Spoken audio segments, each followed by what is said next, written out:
Friends, स्वागत है आप सभी लोगों का इंडियन फ्लाइंग चैनल पर। आज की इन खबरों में हम लोग बात करने वाले हैं फिर दोबारा से भारत और साथ ही साथ दुनिया भर से जुड़ी हुई राष्ट्रीय और अंतर्राष्ट्रीय उड़ानों के बारे में जानकारी। वीडियो की शुरुआत में हम आपको बताएंगे कि दुबई से मुंबई एयरपोर्ट पर ट्रैवल करने के क्या नियम आ रहे हैं और इसके अलावा मुंबई एयरपोर्ट पर और देश के दूसरे एयरपोर्ट और दूसरे राज्यों से भी क्या नियम निकलकर सामने आ रही है। इसके साथ साथ आज की इस वीडियो में हम ये भी जानेंगे कि वंदे भारत मिशन मार्च महीने में कौन कौन से देशों से ऑपरेट होने वाली है। इसके अलावा और भी बहुत कुछ रहने वाला है, तो फ्रेंड्स वीडियो को आप बिना स्किप किए पूरा जरूर देखें ताकि आपको ये सारी खबरें मिल सके। सबसे पहली खबर ले लेते हैं दुबई से मुंबई जाने वाले लोगों के लिए। आप में से कई सारे लोगों के सवाल आ रहे थे कि दुबई से मुंबई के लिए ट्रैवलिंग के क्या नियम हैं। तो फ्रेंड्स आपको बता दें कि महाराष्ट्र सरकार के नियमों के आधार पर जितने भी लोग गल्फ देशों से ट्रैवल करते हैं, यानी कि यदि आप दुबई से मुंबई आते हैं तो आपको वहां पर कंपलसरी 7 दिन का इंस्टीट्यूशनल क्वारंटीन में बिताना पड़ेगा। लेकिन फ्रेंड्स यहाँ पर कई सारे लोगों को क्वारंटीन से छुटकारा मिल सकता है। उसकी कुछ शर्तें हैं, जैसे कि यदि आपकी उम्र 65 साल से ज़्यादा है, आप किसी बच्चे के साथ ट्रैवल कर रहे हैं जो कि बहुत ही छोटा है, इसके अलावा आप प्रेग्नेंट महिला हैं, आप बीमार हैं, इसके साथ साथ सबसे ज़रूरी बात कि आपके घर में कुछ इमरजेंसी है, जैसे कि आपकी फैमिली में किसी की डेथ हो गई है, तो इन सभी सिचुएशन में क्वारंटीन से एग्जेप्शन मिल सकता है और आपको होम क्वारंटीन दिया जा सकता है। इसके अलावा यदि आप दुबई से मुंबई के लिए ट्रैवल करते हैं तो आपको मुंबई एयरपोर्ट पर जाने के बाद दोबारा कोरोना का टेस्ट कराने की ज़रूरत नहीं रहेगी।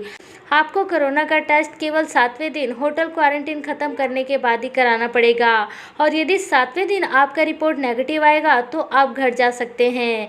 इसके अलावा फ्रेंड्स यदि बात करें पुणे एयरपोर्ट को लेकर, तो पुणे एयरपोर्ट पर भी यदि आप दुबई से आते हैं तो वहां पर आपको केवल होम क्वारंटीन दिया जा रहा है, लेकिन शर्त ये रहेगी कि आपको पुणे एयरपोर्ट पर पहुंचने के बाद अपना कोरोना का जांच कराना पड़ेगा और कोरोना का जांच का खर्चा महाराष्ट्र में 850 रुपये रखा गया है।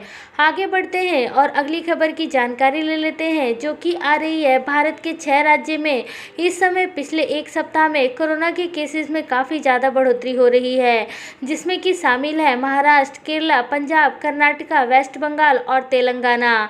इन सभी राज्यों में बढ़ते हुए कोरोना को देखते हुए ही केंद्र सरकार और राज्य सरकारों के बीच में अर्जेंट बेसिस पर मीटिंग रखी गई है, जिसमें इस बात का फैसला लिया जाने वाला है कि आगे की प्लानिंग किस तरीके से रहने वाली है। आपको बताना चाहेंगे कि भारत में अभी लॉकडाउन जैसे हालात नहीं आए हैं, लेकिन यहाँ पर नए कोरोना वायरस के फैलने का खतरा अभी भी मंडरा रहा है। अभी तक भारत में इस समय सभी चीज़ें पूरे तरीके से खुली हुई हैं, सब लोग ट्रैवलिंग कर पा रहे हैं, लॉकडाउन जैसा बिल्कुल भी हालात नहीं है। लेकिन यदि कोरोना के केसेस और तेज़ी से बढ़ने शुरू हो जाते हैं तो यहाँ पर सरकारें कुछ बड़ा डिसीजन जरूर ले सकती है।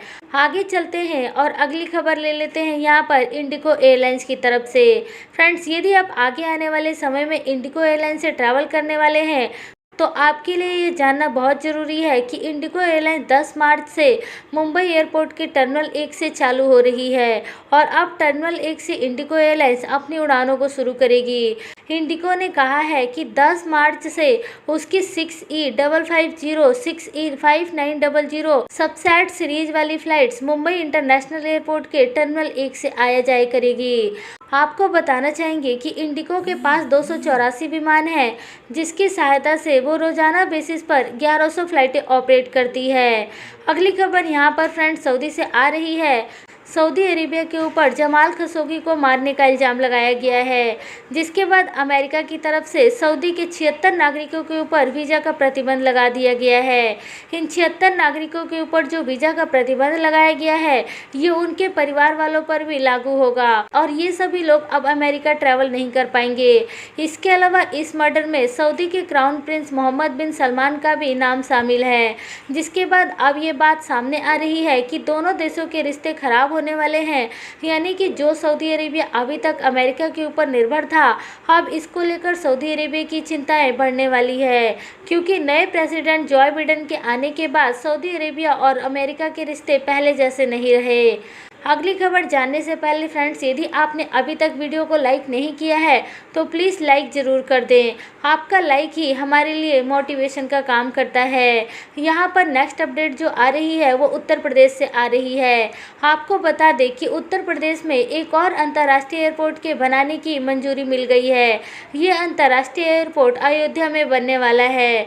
इसको लेकर उत्तर प्रदेश के चीफ मिनिस्टर योगी आदित्यनाथ ने ये जानकारी दे दी है कि उनको केंद्र सरकार से अयोध्या में राम मंदिर के निर्माण के लिए एयरपोर्ट बनाने की अनुमति मिल चुकी है और इस एयरपोर्ट का काम बहुत ही जल्दी चालू किए जाने वाला है।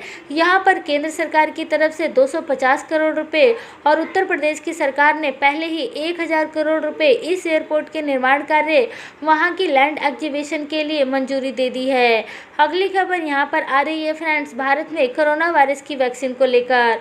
जी हाँ दोस्तों, अब कोरोना वायरस की वैक्सीन बहुत ही जल्दी प्राइवेट अस्पताल और दूसरे छोटे अस्पतालों को मिलनी शुरू होने वाली है। इसको लेकर यहाँ पर केंद्र सरकार ने वैक्सीन का रेट भी फिक्स कर दिया है, जहाँ पर यदि आप कोरोना वायरस की वैक्सीन किसी अस्पताल में जाकर लगाते हैं तो ये वैक्सीन आपको केवल 250 रुपये में ही मिल जाएगी। आगे बढ़ते हैं और अगली खबर यहाँ पर गो एयर से आ रही है। फ्रेंड्स, आपको बताना चाहेंगे कि गो एयर जो कि बजट करियर एयरलाइंस कंपनी है और इस समय मुसीबतों के दौर से गुजर रही है, इस एयरलाइंस कंपनी को बैंकों की तरफ से 800 करोड़ रुपए लोन की मंजूरी मिल चुकी है। इस नई राशि की सहायता से गो एयर अपने आप को रिवाइव करने की कोशिश करेगी, जिसका नुकसान उसको कोरोना वायरस से हुआ है। आपको बता दें कि ऐसे ही भारत में दूसरी एयरलाइंस कंपनियां भी हैं जिनको कि कोरोना वायरस महामारी के कारण इस समय काफ़ी ज़्यादा नुकसान हो चुका है, लेकिन यहाँ पर भारत सरकार की तरफ से मदद नहीं मिलने के कारण अब सभी एयरलाइंस कंपनियों को बैंक से लोन लेना पड़ रहा है। अगली खबर यहाँ पर आ रही है फ्रेंड्स, वंदे भारत मिशन की उड़ानों को लेकर। जी हाँ दोस्तों, मार्च महीना आ चुका है और मार्च महीना के शुरू होने से पहले ही वंदे भारत मिशन की नई लिस्ट जारी कर दी गई है। आपको बताना चाहेंगे कि मार्च महीने में वंदे भारत मिशन के तहत भारत सरकार 178 उड़ानें ऑपरेट करने वाली है। ये 178 उड़ानें दुनिया के ऐसे देशों में भरी जाएंगी जहां पर अभी रेगुलर बेसिस पर फ्लाइटें नहीं ऑपरेट हो रही है। जो नागरिक भी इन देशों में फंसे हुए हैं और भारत आना चाहते हैं, वे सभी लोग वंदे भारत मिशन की उड़ानों के माध्यम से ट्रैवल करके आ सकते हैं। आपको बता दें कि कोरोना वायरस की शुरुआत से ही भारत सरकार वंदे भारत मिशन की उड़ानों को ऑपरेट करती हुई आ रही है और शुरुआत से ही इस वंदे भारत मिशन की उड़ानों के माध्यम से गल्फ देशों में फंसे हुए लाखों भारतीयों को भारत लाया गया है। बात करें कि मार्च महीने में वंदे भारत मिशन की उड़ानें कौन कौन से देशों में ऑपरेट होने वाली है, तो इनके नाम हैं कोलंबो, हांगकांग, कुवैत, रोम, सिंगापुर, सिडनी, तल अवीव और यांगोन। तो फ्रेंड्स, आज की इस वीडियो में फ़िलहाल इतना ही रखते हैं।